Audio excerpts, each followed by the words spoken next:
करगिल युद्ध के दौरान एसएसबी ने अपनी अदम्य साहस का भी परिचय दिया है। उच्च कोटि की सुरक्षा प्रदान करने में अहम भूमिका निभाई है। भारत और नेपाल की 1751 किलोमीटर लंबी सीमा है।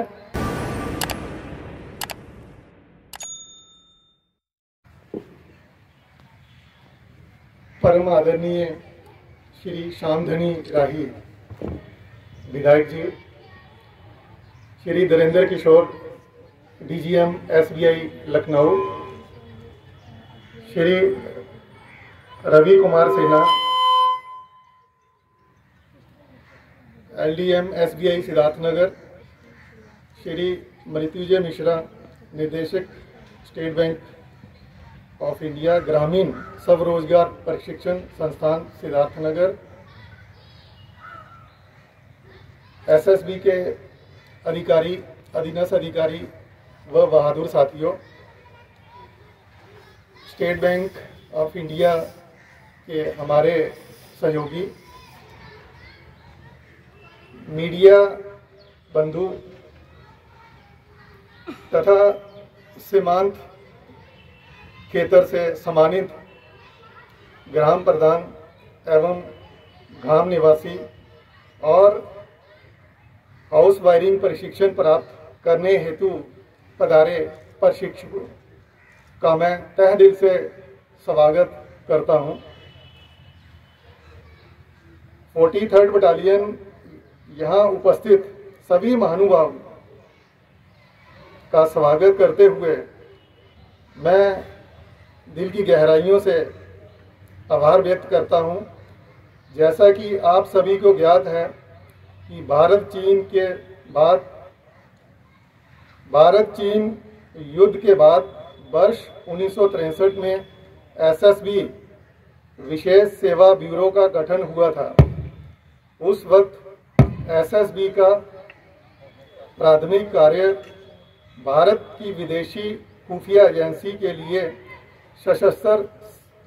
सहायता प्रदान करना तथा सीमा की आबादी में राष्ट्रीयता की भावना को उत्पन्न करना था और प्रतिरोधक के लिए अपनी क्षमताओं को विकसित करने में उनकी सहायता करना था। प्रारंभिक समय में एसएसबी की तैनाती दुर्गम नागालैंड, मणिपुर, मिजोरम, असम, बंगाल, जेएंडके, हिमाचल, गुजरात, राजस्थान जैसे राज्यों में थी। एसएसबी ने 1971 में पाक युद्ध के दौरान अपनी उच्च कोटि की सुरक्षा प्रदान करने में अहम भूमिका निभाई है। साथ ही साथ करगिल युद्ध के दौरान एसएसबी ने अपनी अदम्य साहस का भी परिचय दिया है। वर्ष 2001 में एसएसबी को कैबिनेट से गृह मंत्रालय में स्थानांतरित कर दिया गया और नेपाल और भूटान सीमाओं को संचालित करने के कर्तव्यों को सौंपा गया। एसएसबी अपनी नई भूमिका के अनुसार सशस्त्र सीमा बल का नाम दिया गया। एसएसबी को भारत नेपाल सीमा जून 2001 में और भारत भूटान की सीमा 2004 में, जैसा कि आपको प्रतीक होगा कि भारत और नेपाल की 1751 किलोमीटर लंबी सीमा है और भारत और भूटान की 699 किलोमीटर का दायित्व जो है एसएसबी निभा रही है। एसएसबी अपने अस्तित्व के 58 वर्षों में अपने धैर्य, वाकई सेवा, सुरक्षा और बंधुत्व की भावना से दुर्गम क्षेत्रों में सीमावर्ती आबादी के बीच एक उभरता हुआ चेहरा पेश करते हुए अपने कर्तव्य और पूरी निष्ठा व ईमानदारी से निर्वहन करती आ रही है। एसएसबी आतंकवादी प्रभावित क्षेत्र जम्मू कश्मीर, नक्सल प्रभावित झारखंड, बिहार व छत्तीसगढ़ में भी अपने कर्तव्य को बखूबी से निभा रही है। इसके साथ साथ एसएसबी देश के विभिन्न हिस्सों में लोकतांत्रिक व्यवस्था को कायम करने हेतु शांतिपूर्ण ढंग से चुनाव करवाने में भी अपनी महत्वपूर्ण भूमिका निभाती आ रही है। एसएसबी भारत नेपाल और भारत भूटान सीमा की सुरक्षा के साथ साथ सीमावर्ती क्षेत्र के लोगों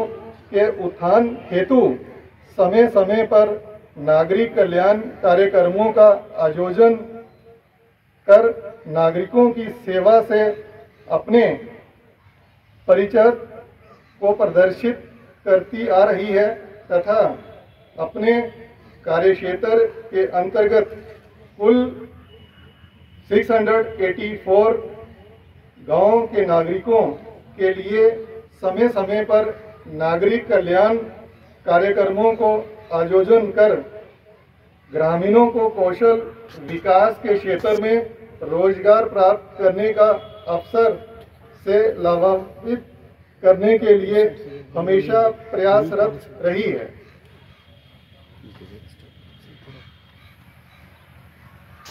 तैंतालीसवीं वाहिनी एसएसबी सिद्धार्थनगर ने गत 2 वर्षों में वित्तीय वर्ष 2021-22 व 22-23 में विभिन्न नागरिक कल्याणकारी कार्यों का आयोजन किया है, जिसका ब्यौरा इस प्रकार से है। सोलर लाइट का प्रशिक्षण प्लस वितरण जो है 12 गांवों में ये 2021 और 22 में किया गया था, जिससे तकरीबन 2000 गांव निवासियों को फायदा पहुंचा है। मानव चिकित्सा शिविर एमसीए के द्वारा 8 एमसीए करवाए गए, जिसमें 20 गांव कवर हुए और 1662 लोगों को फायदा पहुंचाया। वीसीए पशु चिकित्सा शिविर जो 7 लगाए गए, 25 गांवों को फायदा हुआ और जिसमें 447 ग्रामीणों द्वारा कुल 2005 जानवरों का जो है इलाज किया गया और उनको जो है मेडिसिन प्रोवाइड करी गई। मोमबत्ती प्रशिक्षण जो कि एक कैंप लगाया गया, जिसमें 4 गांव कवर हुए और 30 युवाओं को ट्रेन किया गया। सिलाई प्रशिक्षण जो 2021-22 में किया गया, जिसका एक कैंप ऑर्गेनाइज किया गया, जिसमें 3 गांव की 29 महिलाएं को जो है ट्रेनिंग दी गई। 2022 में किए गए जो कार्यक्रम हैं वो इस प्रकार से हैं। एमसीए में 3 एमसीए कैंप ऑर्गेनाइज किए गए, जिसमें 11 गांवों को फायदा पहुंचाया गया और 348 जो पेशेंट हैं उनको ट्रीट किया गया। वीसी के द्वारा 6 कार्यक्रम आयोजित किए गए, जिनमें 35 गांवों को फायदा पहुंचाया गया और इसमें 534 जो जानवर हैं, मवेशी हैं, उनकी ट्रीटमेंट करी गई और उनको मेडिसिन प्रोवाइड करी गई। इसके साथ साथ सिलाई प्रशिक्षण जो है वो एक चल रहा है अभी वर्तमान में, जिसमें 6 गांव कवर किए गए और इसमें 30 हमारी माताएं बहनें जो हैं वो पार्टिसिपेट कर रही हैं, जो फिलहाल अंडर प्रोग्रेस है with the help of SBI और ये भजा में चल रहा है। इसके साथ साथ महोदय वॉलीबॉल प्रतियोगिता जो है एक करवाई गई, जिसमें 8 गांव जो हैं वो कवर किए गए और इसमें 56 युवा जो है डिफरेंट टीम्स जो हैं उन्होंने पार्टिसिपेट किया और फाइनल इसका जो है अभी आने वाले समय में जो है फाइनल करवाया जाएगा इसका। इसके साथ साथ एसएसबी नशा मुक्ति स्वच्छ भारत अभियान हर घर तिरंगा, घर घर झंडा,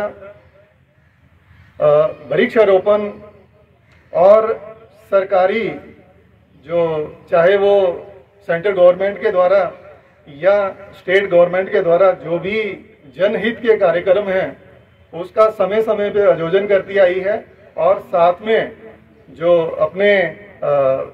गांववासी हैं उनको अवेयर करती आई है। इसके साथ साथ महोदय एसएसबी द्वारा लगातार क्षेत्रीय के छात्राओं को मार्गदर्शन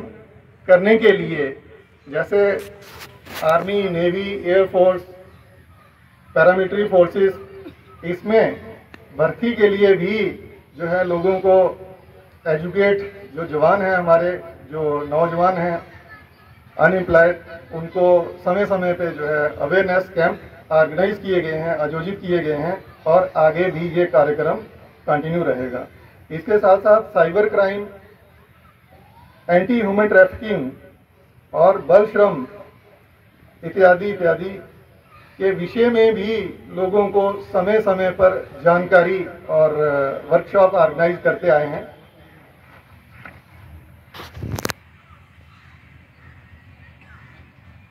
महोदय, इस परिप्रेक्ष्य में एसएसबी के 43rd बटालियन द्वारा नागरिक कार्यकलापों के अंतर्गत सीमावर्ती क्षेत्र के युवाओं के लिए 30 दिवसीय हाउस वारिंग प्रशिक्षण जो कि आज से शुरू किया जा रहा है का आयोजन किया जा रहा है, जिसके उद्घाटन समारोह के अवसर पर उपस्थित सभी महानुभावों का मैं हृदय की गहराइयों से स्वागत करता हूं। भारतीय स्टेट बैंक ग्रामीण स्वरोजगार प्रशिक्षण संस्थान के सहयोग से सीमावर्ती क्षेत्र के कुल 30 युवाओं, जिसमें 35 हैं, 5 जो है रिजर्व में रखे गए हैं, वो दिनांक 16/2/2023 से 20/3/2023 तक 30 दिनों का जो है प्रशिक्षण दिया जाएगा, जिसमें ये जो इनकी ट्रेनिंग है वो लगभग 8 घंटे के करीब चलेगी और प्रशिक्षण के दौरान प्रशिक्षु जो हैं उनको प्रतिदिन बायोमेट्रिक के द्वारा अपनी जो है अटेंडेंस लगानी होगी, उपस्थिति दर्ज करवानी होगी और स्टेट बैंक के सहयोग से जो ग्रामीण स्वरोजगार प्रशिक्षण संस्था है उसकी तरफ से जो जलपान है इन प्रशिक्षुओं के लिए और भोजन इत्यादि का भी प्रावधान किया गया है। इसके साथ साथ महोदय मैं ये अवगत करवाना चाहूँगा कि अभी जो 35 जो सब इच्छुक युवा जो इस प्रशिक्षण में भाग लेंगे तो उनका जो ब्यौरा है वो इस प्रकार से है। दुल्हा खुर्द गांव जो है